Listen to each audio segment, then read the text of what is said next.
Alright, what's up fellow paint huffers? Wyatt Dirk the Not So Herb, and today we're going to be looking at the Rhodesian Brushstroke spray paint tutorial.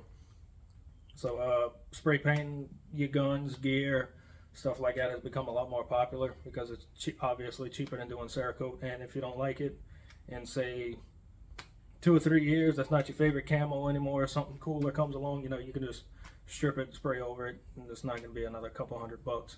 So today I'm just going to do it on my Magpul DACA can. This came with my Magpul shooting glasses. Tons of ways about getting the stencils. You can either buy a stencil kit. Problem is the stencil kits do get expensive as you start, if you say want to do different camos, because they start off at around like 20 bucks. And if you're going to do a rifle and you buy the big packs, they can go anywhere up to $50. So what I do personally is I hand cut and hand draw my stencils with painter's tape. It's more time consuming, but it's free. Maybe your wife, your friend's wife or something like that has a Cricut machine, or maybe that's something you want to invest in just for doing stuff like this, and maybe go ahead. I'm pretty sure you can find the files to go ahead and do it. I've tried it before with regular vinyl from a Cricut machine, and it tends to not stick very good. So I'd recommend getting a roll of the yellow high temp vinyl, like what you would find somebody that uses Cerakote and Duracoat. So I'm going to go through the colors that I used. You can use whatever colors you want. You can kind of mix it up. It doesn't have to be exactly like this. And I'll show you how I do my stencils, how I cut them out, how to stack them, and we're going to spray paint it. Alright, so this is how I do my stencils. I got this mat at Hobby Lobby. I want to say it was 15 bucks. It's an 18 by 25, I believe. And all I do is just lay the tape in a straight line. I slightly overlap everything. And when I cut them, see where this overlap is? When I cut them, I'll peel them up from this way to where it keeps everything together. If you come from this way, it's you got a good chance of ripping stuff apart. Like with these, you can see a lot of these fingers on here. You got to be real careful with these, if not they can rip. But yeah, this is just what I use. Frog tape is just something that I'm playing around with right now. So far I haven't found a good enough tape that has enough adhesion that it won't cause bleed through as you layer in your colors, but doesn't have so much adhesion that when you pull your stencils off, no matter how dry the color it is underneath, that it rips it up. So frog tape does a decent job. That's why I use that. I like to use the Sharpie ultra fine points. What I found with them, they do dry out quick, which is the biggest problem with them. But what I like about them, even if I make a deep line, they don't smear, or the smearing is very minimal. So if you're left-handed, and you're making stencils and you're going from one line to the other, so you swipe across it, you won't smear it. X-Acto knives are the best ones to use for this, for cutting them out. Small, thin, it's like basically the thickness of this. The problem is I have about 10 or 15 of them that I've bought over the years, and I have not the slightest clue where any of them are, so I just use my box cutter that I use at work. So that's the stencil things. I'm gonna cut these out, then we're gonna go on to the paint, show y'all the different layers. First color, second color, and the third color. The Rhodesian Brushstroke is a fairly simple pattern. It's just 3 colors: tan, brown, and green. It's just, if you're hand drawing them, it can be a pain in the ass because a lot of these little fingers and lines and stuff that they have in there. Alright guys, so finally got my stencils cut. I'll go through the 3 colors that I'm going to use today. So the first one, you'll be able to find it pretty much anywhere: Rust-Oleum Khaki. I like Rust-Oleum over Krylon. It tends to dry a little bit better, and it does better when using stencils.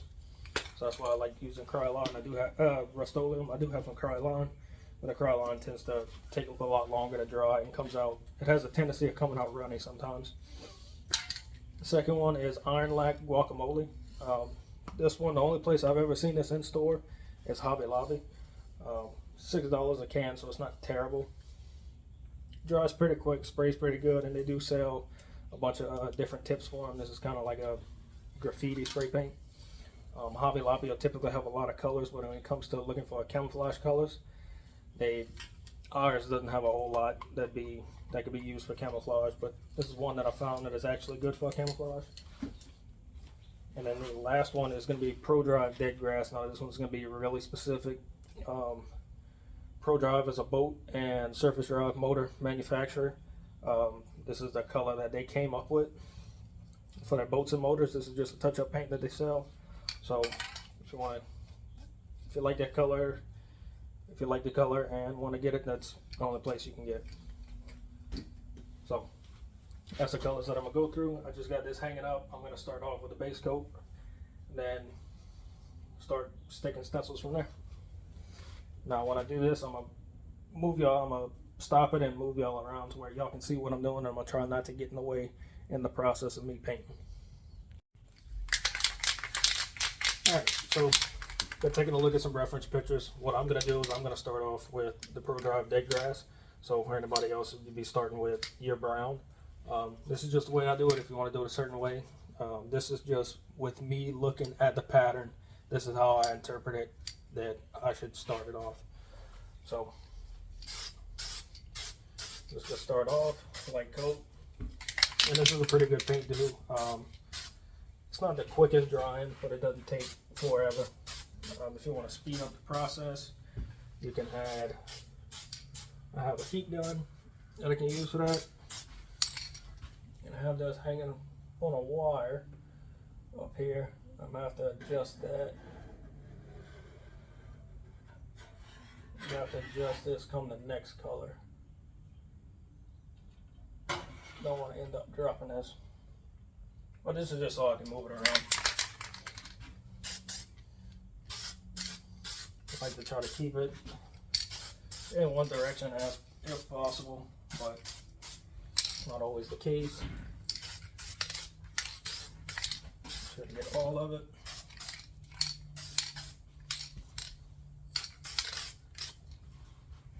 And go ahead, let that dry. I'm gonna come back with another coat.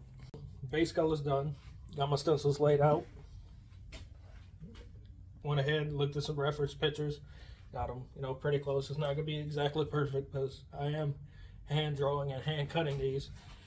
And when you do look at stencils anyway, or any of the patterns, every one of them is gonna be slightly different. So there's not a actual, I'd say, official Rhodesian Brushstroke pattern, like say M81. M81 is M81. You'll be able to tell when it's not actually M81 and it's just, M81-ish. So, like I said, it's not gonna be absolutely perfect. And then, so what you're gonna do is you gotta get your stencils, and before you start spraying, you're gonna make sure all your stencils are sitting flat. Make sure none of them are poking up. And you gotta go ahead and go to the next color. For me, it's gonna be the Iron Like Guacamole. For you, it's gonna be whatever color green that you choose.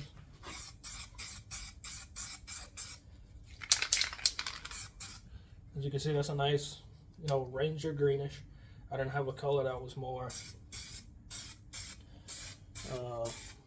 matches the patterns that I see out there. You want to make sure your can, which I can see now, you want to try to make sure your can's not bubbling up as you're spraying. I got a couple low bubbles back here, but it's not the end of the world.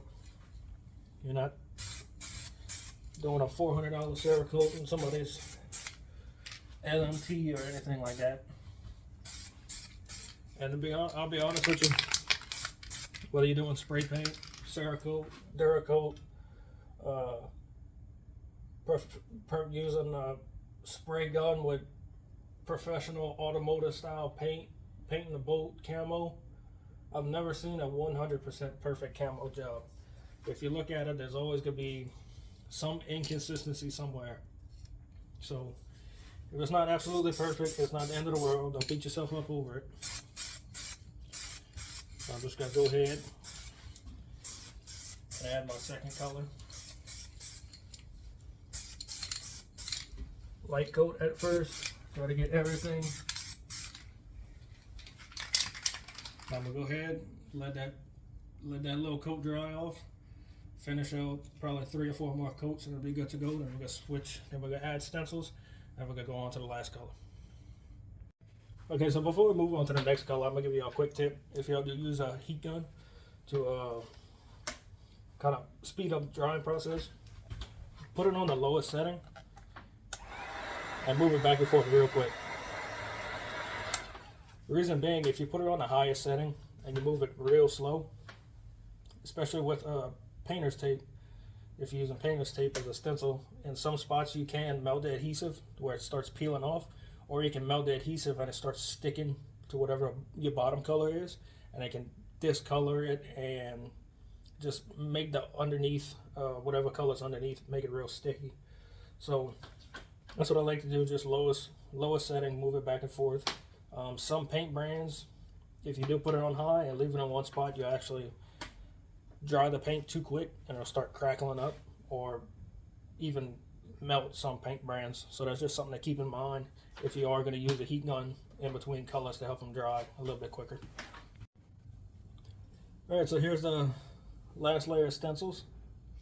We'll go ahead and do our last color, which is going to be the Rhodesian khaki. We do the same thing like we did with all the other ones. Get a couple good sprays in, make sure everything's spraying like it's supposed to. Don't want no dry spray, don't want overspray, anything like that. Do the same thing, light coat, flip it around.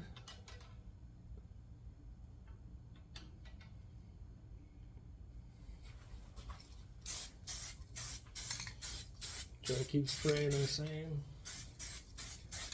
same direction all the way around.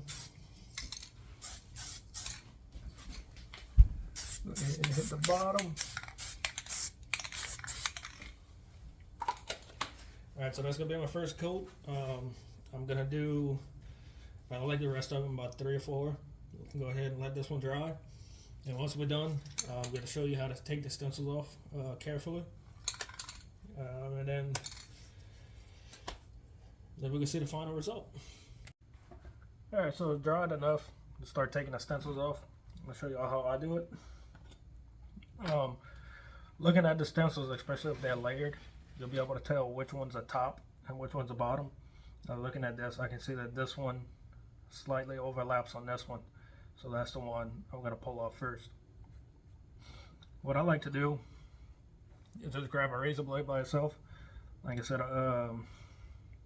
X-Acto knife would be a little bit better because you can get a little bit more precise. But basically all I'm doing is coming up on this bottom stencil, coming underneath it so I can pull it up. I'm not going to show the whole process of taking all this apart. I'm just letting y'all know how I do it because it take way too long, because I'm a little careful when it comes to taking them off. I don't want to rip off paint.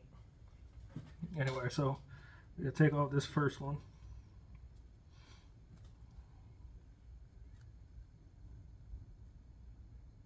And be careful with it. Don't want to just rip it off like a band-aid. You actually want to be gentle with it. And I use razor blade like when I come up to an edge like this to just pull underneath it. Just go underneath it and pull up.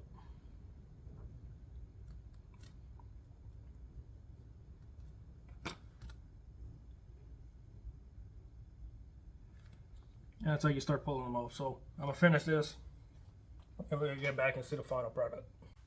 Alright guys, so we got all the stencils off. We're gonna take a look at it, and to be honest with you, I wasn't exactly too sure how this would have came out. Looking at the gear and the rifles and stuff that I seen Cerakoted, I say the colors match pretty damn well.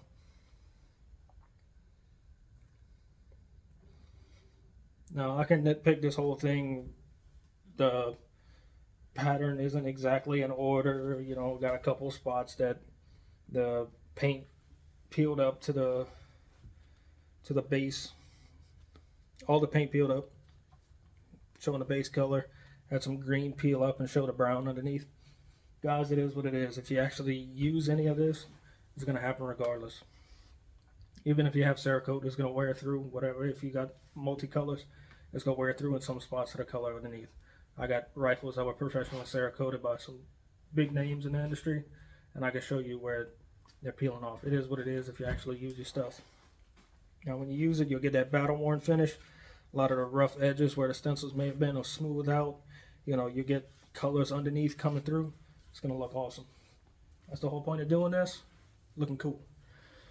Now, if you're not a member, if you're on Facebook, head over to That's Cool and I'll spray paint it.